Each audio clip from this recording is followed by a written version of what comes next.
اور کہے گا کہ تمہیں تمہارے ایمان نے کوئی فائدہ نہیں پہنچایا، تم اللہ کو مانتے تھے، ہم پتھروں کے بنے ہوئے بتوں کو مانتے تھے، تو کیا فائدہ ہوا؟ تم بھی ہماری طرح جل رہے ہو اور ہم بھی تمہاری طرح۔ تو اللہ کو غضب آئے گا، اللہ کو غیرت آئے گی کہ میرے ماننے والے جو برائی کو برائی سمجھا کرتے تھے اور مجھ سے توبہ استغفار کیا کرتے تھے، ان کو میں کیسے ان لوگوں کے برابر چھوڑ دوں جو میرا انکار کیا کرتے تھے۔ حدیث میں آتا ہے اللہ تعالیٰ فرشتوں سے کہیں گے کہ جس نے زندگی میں کبھی کوئی نیکی کی ہو اس کو جہنم سے نکال دو۔ بہت بڑی تعداد جہنم سے نکلے گی۔ پھر اللہ کہیں گے اب ایسا کرو، سفارشیں شروع ہوں گی، سفارشیں۔ پیغمبر صلی اللہ علیہ وسلم شفاعت کریں گے، اللہ نبی صلی اللہ علیہ وسلم کی شفاعت کی برکت سے بہت سارے مسلمانوں کو جہنم سے نکالیں گے۔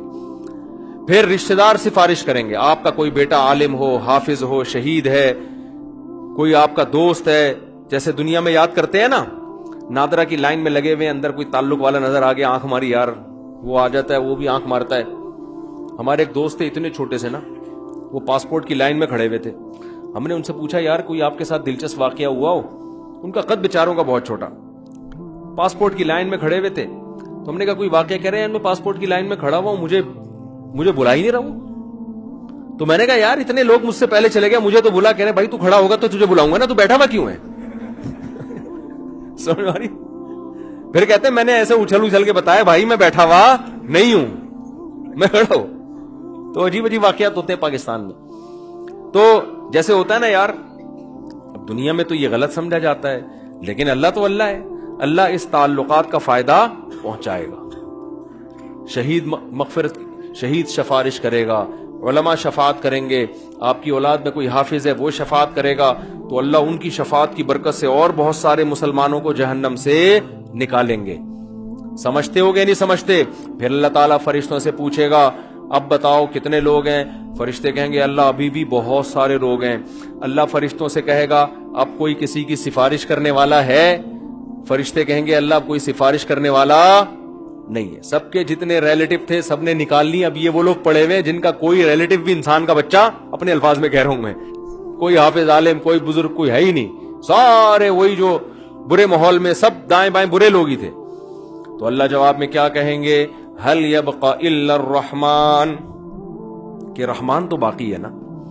جب پیغمبر کو اپنی امت پہ ترس آ سکتا ہے، دوستوں کو دوستوں پہ ترس آ سکتا ہے، اولاد کو ماں باپ پہ، ماں باپ کو اولاد پہ، شوہر کو بیوی پہ، بیوی کو شوہر پہ ترس آ سکتا ہے، اور مجھ سے سفارش کر کے نکلوا رہے ہیں، تو میرا بھی تو اپنی بندوں سے خالق اور مخلوق کا تعلق ہے، تو میں بھی تو نکالوں گا نا۔ تو اب کوئی سفارش کرنے والا نہیں ہے، تو من کان فی قلبہ مثقال حبۃ من خردل من ایمان، جس کے دل میں رائی کے دانے کے برابر بھی ایمان ہے، اللہ فرشتوں سے کہیں گے اس کو بھی نکال کے لے آؤ، اس کو بھی نکال کے۔ ایمان کا مطلب پہلے سمجھ گئے؟ جو گناہ کرتا ہے اور فخر کرتا ہے وہ ایمان والا نہیں ہے، وہ ایمان والا نہیں ہے اللہ کی نظر میں، وہ تو کافر ہے۔ تو حدیث میں آتا ہے، بہت اہم حدیث ہے، خوب غور سے سنیں، اللہ ایک ایک وہ جو ہے نا فرشتہ پھر نکالنا شروع کرے گا، یہاں تک کہ جو سب سے آخر میں جہنم سے نکلے گا وہ سب سے بدبخت ترین انسان ہوگا کہ نہیں ہوگا؟ سب سے زیادہ اس کے اعمال کالے تھے، صرف ایک ایمان کی دولت لے کر گیا وہ۔ تو نبی صلی اللہ علیہ وسلم نے فرمایا کہ جب اللہ تعالیٰ اس کو نکالیں گے، اس حدیث کے راوی ہے عبداللہ ابن مسعود رضی اللہ تعالیٰ عنہ، حضرت عبداللہ بن مسعود کا حلقہ کوفہ میں لگا ہوا ہے، شاگرد بیٹھے ہوئے ہیں، حضرت عبداللہ بن مسعود ان کو یہ حدیث سنا رہے ہیں کہ اللہ تعالیٰ جب اس کو آخری فرد کو نکالیں گے نا، سب سے لاسٹ میں نکلے گا وہ، پتہ نہیں کیا ہوگا وہ، آپ خود سوچ لو، سب سے آخر میں نکلے گا وہ، تو وہ کہے گا کہ میرا رخ اس جہنم سے پھیر دیا جائے، اس سے نفرت ہوگی آگ سے، اللہ اس کا رخ پھیریں گے، پھر اللہ اس سے کہیں گے بتا تو کیا چاہتا ہے، بتا تو کیا چاہتا ہے۔ حدیث میں آتا ہے کہ جس طرف رخ کرے گا نا اس طرف جنت ہوگی، تو وہ اللہ سے کہے گا کہ اے اللہ، یہ جو اتنی خوشنما جنت جس کے بارے میں قرآن کہتا ہے ما لا عین رأت ولا اذن سمعت ولا خطر علی قلب بشر، ایسی نعمتیں میں نے اپنے بندوں کے لیے تیار کر کے رکھی ہیں جو نہ کسی آنکھ نے دیکھی، نہ ان کی حقیقت کسی کان نے سنی، نہ ان کا تصور کبھی کسی دل میں گزرا ہے۔ آپ عیاشی کا تصور کرو نا، آپ کا تصور جہاں جا کے ختم ہوگا نا، جنت اس سے بھی اوپر کی چیز ہے۔ حدیث میں آتا ہے، عبداللہ بن مسعود رضی اللہ تعالیٰ عنہ فرماتے ہیں کہ جو سب سے آخر میں جہنم سے نکلے گا، اللہ اس سے پوچھیں گے بتا کیا چاہتا ہے؟ وہ کہے گا اے اللہ، یہ جو جنت کی ہوائیں آ رہی ہیں بس اس کے قریب تھوڑا سا مجھے لے جا، مجھے تیرے جلال کی قسم اس کے علاوہ تجھ سے میں کچھ بھی نہیں مانگوں گا۔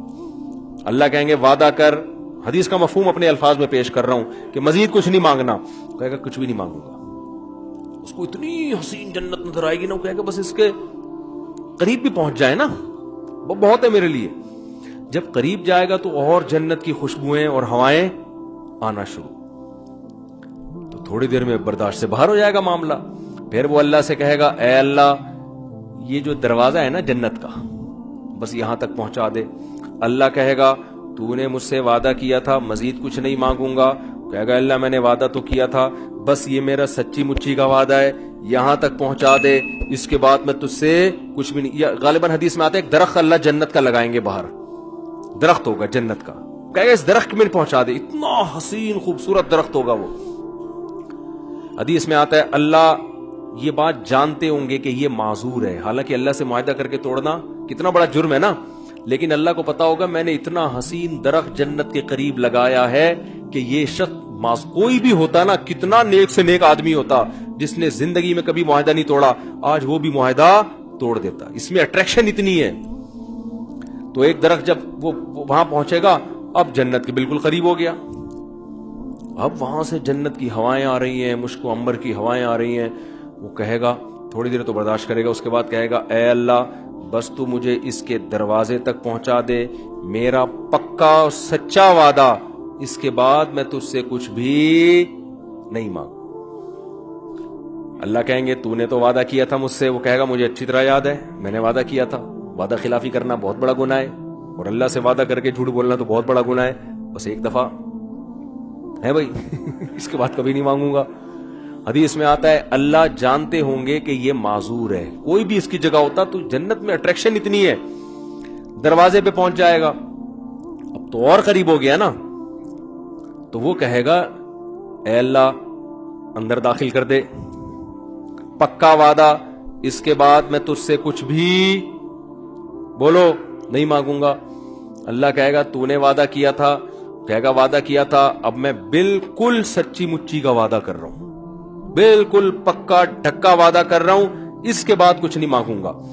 حدیث کا آخر میں الفاظ یہ ہیں کہ جب اللہ اس کو جنت میں داخل کر دے گا نا، تو وہ جب اندر جا کے دیکھے گا، او بھئی ایسے دودھ کی نہریں، شراب کی نہریں، حورے، کراچی کے لونڈے لپاڑوں کو تو ایک حوری دکھا دو نا کافی ہے ان کے لیے، اور یہ تم گٹکے کھا رہے ہو نا، حور تو دور کی بات، ان دنیا کی عورتوں کے قابل نہیں بچو گے تم، یہ بیڑا غرق کر دیتا ہے یہ گٹکا۔ ہمارے ایک دوست بہت سگریٹ پیتے تھے، شادی نہیں کرتے تھے، میں نے کہا یار اب شادی کیوں نہیں کرے گا، نا دھواں نکلے گا اور کچھ بھی نہیں بچا میرے اندر، وہ بالکل نا ہڈیوں کا ڈھانچہ بن گئے، کہہ رہے اب دھواں ہی رہ گیا، تو یہ گٹکے ہی نہ ہو، تھوڑا صحت بناؤ یار، سمجھ رہے ہو، کچھ صحت بناؤ۔ تو اس گٹکے کے ساتھ حور ملے گی بھی کیسے تمہیں حور خود وہ انکار کر دے گی اللہ اس کے نیک عمل کی وجہ سے میں اس کو مل رہی ہوں، میں نے کون سا گناہ کیا تھا تو مجھے اس کے حوالے کر رہا ہے، کیا خیال ہے؟ تو پہلے گٹکے والوں کو تیزاب سے کلیاں کروائی جائیں گی، اور تیزاب جنت میں نہیں ہوگا، تیزاب کے لیے جہنم میں نہ جانا پڑے کہیں خدا نخواستہ۔ تو چھوڑ دو یہ منہ کے کینسر سے کتنے لوگ میں نے مرتے ہوئے اپنی آنکھوں سے دیکھے ہیں جوانی میں۔ تو خیر، تو حدیث میں آتا ہے جب وہ جنت کے اندر جائے گا نا، اتنی حسین جنت، اتنی خوبصورت جنت کہ وہ اللہ سے کہے گا کہ اے اللہ تو اللہ ہو کے میرے ساتھ مذاق کر رہا ہے، یعنی اس کو تصور ہی نہیں ہوگا نا کہ اللہ مجھے اتنی خوبصورت جنت میں داخل کر سکتا ہے، یہ تو ممکن ہی نہیں ہے کہ یار اتنے میں کہاں اور یہ اتنی خوبصورت جنت عیش و عشرت والی کہاں۔ عبداللہ بن مسعود رضی اللہ تعالی عنہ، انہوں نے جب یہ حدیث سنائی تو یہ حدیث سنا کے مسکرانے لگے. صحابہ کیسے نبی سے محبت کرتے تھے یار. یعنی نبی صلی اللہ علیہ وسلم نے حدیثیں سناتے وقت جو انداز تھا نا، صحابہ کوشش کرتے تھے پیغمبر کا قول سناتے ہوئے ہمارا انداز بھی وہی ہو جائے. عبداللہ بن مسعود یہ حدیث سنا کر مسکرائے اور اپنے شاگردوں سے پوچھا، پوچھتے نہیں ہو کہ میں مسکرا کیوں رہا ہوں؟ شاگردوں نے کہا بتائیے آپ کیوں مسکرا رہے ہیں؟ انہوں نے کہا کہ نبی صلی اللہ علیہ وسلم نے جب یہ بات ہمیں سنائی نا کہ وہ شخص اللہ سے کہے گا اے اللہ تو اللہ ہو کے مجھ سے مذاق کر رہا ہے بھائی. تو جب یہ بات نبی نے سنائی تھی تو نبی بھی مسکرائے تھے، اور مسکرانے کے بعد نبی نے ہم سے پوچھا تھا کہ پوچھتے نہیں ہو میں مسکراتا کیوں؟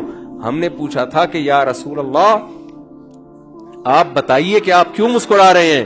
تو نبی صلی اللہ علیہ وسلم نے فرمایا کہ جب بندہ اللہ سے یہ کہے گا نا اللہ تو اللہ ہو کے میرے سے مذاق کر رہا ہے، تو اللہ بھی بندے کی یہ بات سن کے مسکرائے گا.